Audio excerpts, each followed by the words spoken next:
What's up, Buttercups? It is Monday, February 19th, and I don't have work this week. So it is that lovely time of the year again where schools are closed for 2 weeks, and so Elle is with her grandparents for the week. So only Emma's home, so I don't have work this week, so yay!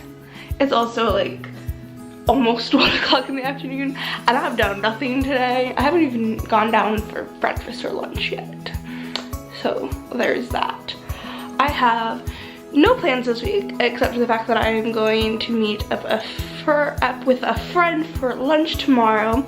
She's also a YouTuber, so link down to her channel down in the doobly-doo, and I will see you guys in a bit if I decide to do something entertaining. If not, y'all get a short vlog today. Sorry. So I decided to leave the house. It is raining a tiny bit, so I'm gonna try to make this short, but I am out of ice.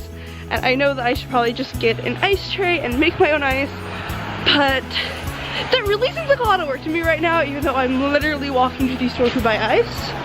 But getting an ice tray also means that it's an additional thing that I have to pack and remember when I move out of this family's house and onto the next family and then back to the States in August.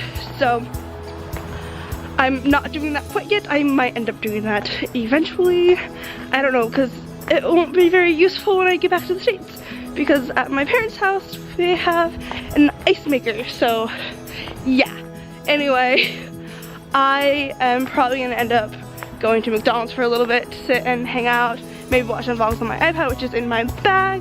And I have been watching a lot of Pocket Full of Primer. If you don't know who she is a 4th grade teacher down in Maryland, I believe. Yeah, down in Maryland, who vlogs, and I'm super behind on her vlogs. I've been following her for a while, but with the whole move and doing YouTube myself full time, I haven't really been watching, like, I watch so many people that it's hard to keep up with everyone. So I've been binge watching her vlogs, and they're like over an hour a piece, and I'm only on, I think, her 10th vlog this year, and she does them weekly. So, and by this year, I don't mean this calendar year, I mean this school year. So, I'm super behind, and yeah, I am going to put the camera away for a bit because it is raining a little bit, and I will see you guys when I'm at the next place. Okay. So, it is nearly 9 o'clock, it's about 8:57, and I have been home for quite some time, and I'm getting very frustrated with other au pairs on Facebook. Mainly because they don't know what they're talking about. And I'm sorry, like, kind of blunt and kind of rude, but it's also kind of true. Basically, people will post on the Facebook groups. One of them is for au pairs from around the world, and it's like the au pair support group, or like support network, or whatever. Basically, they'll make posts about their host kids' behavior, like throwing tantrums or doing this or that, and they'll often ask, like, oh, are you also dealing with the same issue with your host kids? And 9 times out of 10, because my host kids right now in this current family are very good for the most part. I mean, I do have to deal with tantrums every once in a while, but it's nothing that I haven't done before. But for the most part, with the posts that these other au pairs are making, all of them say, no, my kids haven't gotten to that point with my current host kids, but I have dealt with these things in the past.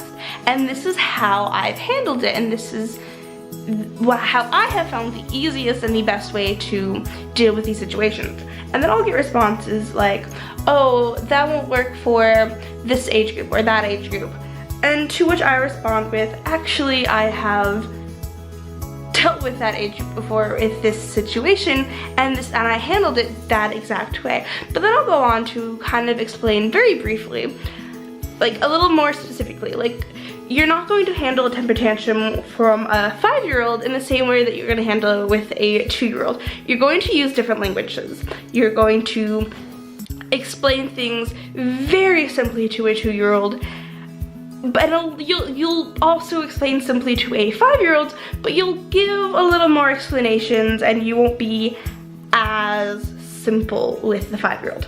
So I'll do that, and will often get responses like, you don't really know what you're talking about, or are you sure? And I'm just like, yes, I'm sure, and yes, I do know what I'm talking about. I've dealt with this multiple times. And listen, I know that most au pairs don't have a lot of childcare experience. Most of them are either fresh out of high school or they're mid-college, and maybe they babysat a little bit, but a lot of them don't have like a year in a daycare and multiple years babysitting and nannying and being a mother's helper to multiple families at one time. So I don't know, I'm rambling and I'm going to stop, and I will see you guys in a little bit, I guess. Okay guys, I'm gonna go ahead and end the vlog here. Leave a comment down below and let me know if you've ever had to deal with people telling you that you don't know what you're talking about, but when in reality, you know a lot more about that specific topic than they do. Because I am still quite frustrated with what I talked about in the last clip, but to be fair, I just filmed that about like a minute ago. But yeah, give this video a thumbs up if you had fun, and I promise tomorrow's video will be a lot more entertaining because I'm going to go meet up with a fellow YouTuber. So that should be fun. Link to her channel down in the doobly-doo, like I said earlier in the vlog, I think. But yeah, give this video a thumbs up if you had fun, and the subscribe button if you haven't done so already. If you are subscribed and you haven't done so yet, click that little bell notification because it'll notify you every time that I post a new video, which, as you all know, which you should all know by now. Wow, I really can't talk today. Is every day, and I will see you lovely people tomorrow. Bye.